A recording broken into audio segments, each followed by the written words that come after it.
kubera iki IBTC yabayeho?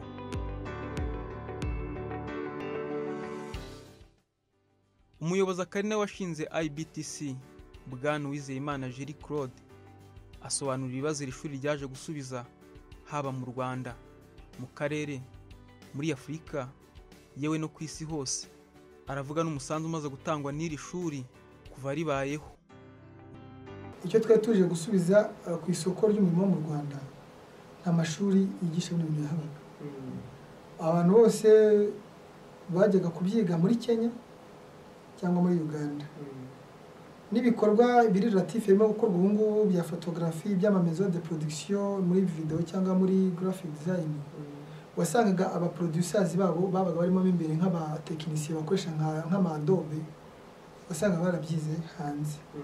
Ikibazo twaje gusubiza no gushyiraho ishuri kugira ngo umunyarwanda nashaka kubyiga ntibimusabe kujya gutega ngo ajye Kampala ashake aho kuryama, aho kurya, abyigeyo kandi wenda ntano yabyiga hafi.